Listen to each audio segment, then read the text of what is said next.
So here are the 5 quarterback-needy teams still left this offseason that don't have a clear-cut QB1.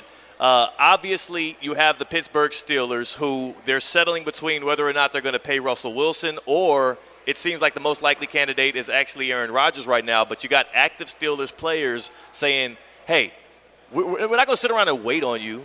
You're not that good anymore. You're not that kind of guy. Either come to Pittsburgh and become a Steeler or don't, but you're not going to hold us hostage. I think that's the feeling around Pittsburgh right now. No one has ever uttered the words this offseason, the Rodgers sweepstakes. No, it's not. And when there's big free agents, and they're few and far between in the NFL, really, and quarterbacks kind of lock them up early, so that never really happens. But this isn't a Rodgers sweepstakes. This is he's trying to find some work. Yeah. Whoever grabs Aaron Rodgers, you're settling. You're settling, and it's a future Hall of Fame quarterback, and he is a guy that maybe coming off of the Achilles injury, maybe he didn't have. Maybe he was 80% last year. Maybe that's the excuse he's going to use, as you see Kirk Cousins on his excuse tour trying to tell people why he didn't work out so well on the back end. Maybe that there is something redeemable out of this guy to come out next year, but this is nobody's first option. No. It's nobody's first option.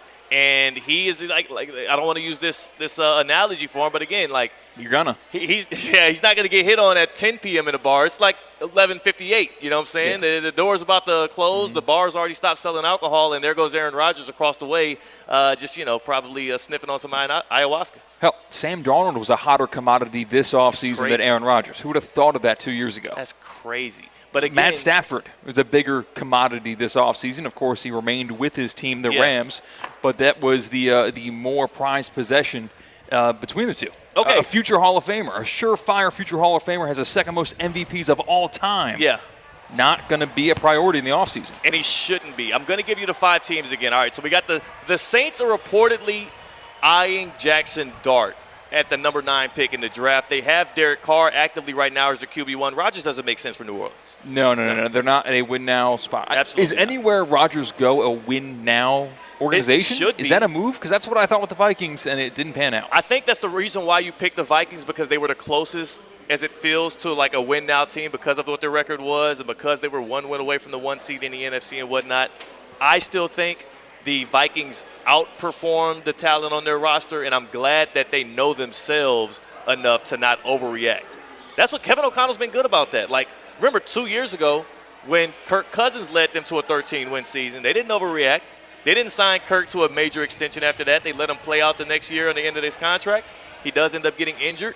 They still win like 7 games, most of them without Kirk Cousins, and they move on.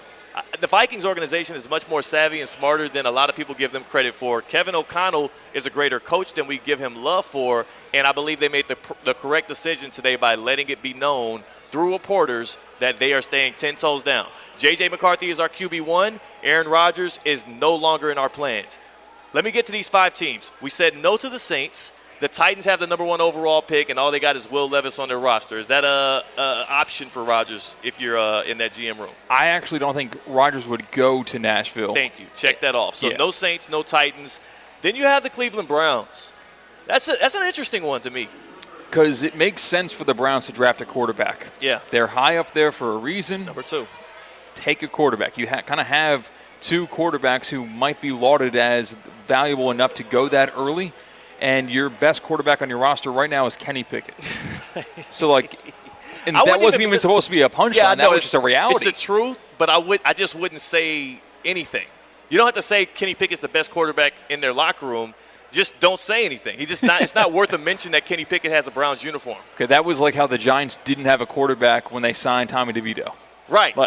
They don't have a quarterback. They don't have a quarterback. Yes, and Kenny Pickett is on the Browns, but the Browns don't have a quarterback. So would Rodgers make sense? Here's why I say, and maybe we get back to the Browns because I think that's the only destination that I would actually say on both sides makes the most sense. The Giants have the number 3 pick.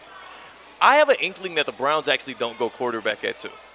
I don't know why. I have a feeling that they don't. I know in Mel Kiper's latest draft they had him getting Abdul Carter, and that's why I think, again, Rodgers might work out there. It might be a fit. The Giants getting Rodgers feels like a waste of everybody's time except for the moving company that would have moved Rodgers to wherever the hell he was going. It just does. Yeah, certainly. I guess it's easy if he goes Jets to Giants because that's a quick trip of where he's staying. It probably stays in the same place. But I'm looking at the Browns as a possibility.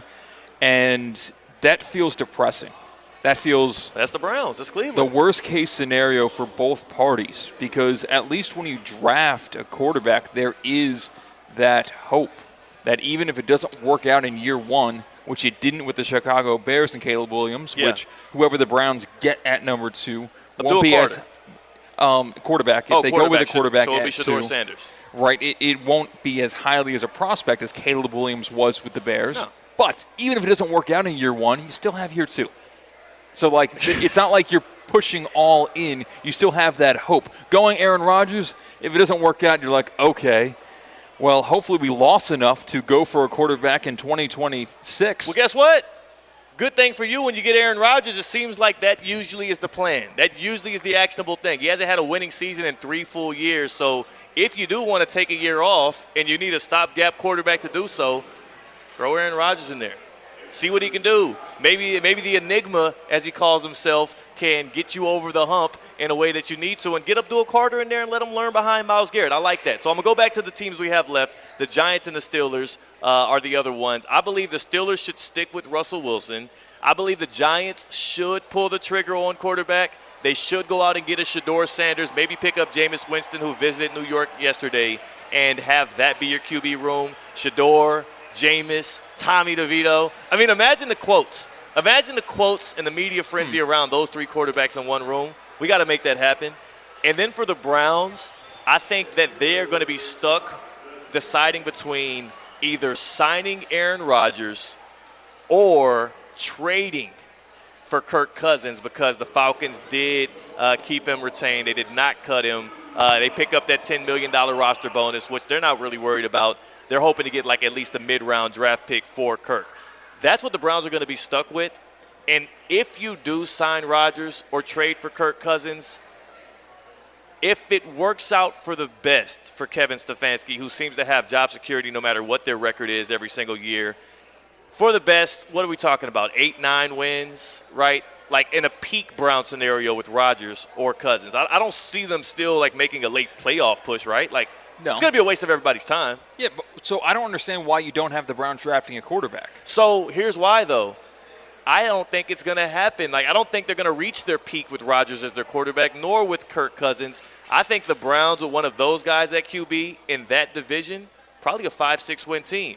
Probably right back in the top 10, picking for a quarterback in a more quarterback-rich draft, whereas then you can either trade up into the top 5 and get your guy, or your guy might fall to you because everybody else in the NFL is going to be locked in. Look at the bad teams around the league this year. If the Giants get Shador, they're not drafting a quarterback next year. So whether or not it works out for Dayball and Joe Shane, they're going to be picking a positional player, right?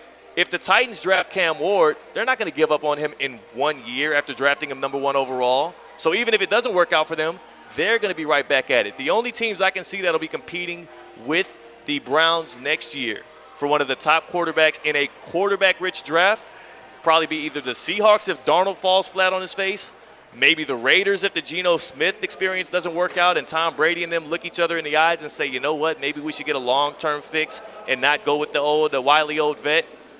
I can't think of any of the others, though, right? There's no other teams that don't feel like they have their guy for the near future. This feels like a match made in heaven. The Browns should go out and get Aaron Rodgers, let him fail, and then move on next year with Abdul Carter, Myles Garrett, and whatever the hell else you get in this year's draft and offseason. But you do not walk into a season with the end result and the game plan, the playbook being, all right, let's be bad enough to get a quarterback next year. No, you should try to win. If you bring in Rodgers, you're going to try to win. But I'm telling you what's going to happen because I've watched him for the past couple of years. He's either going to get hurt. He's either going to – yeah, you're frustrating me, C-Cat. I'm over here banging the table, going to mess up all of our equipment.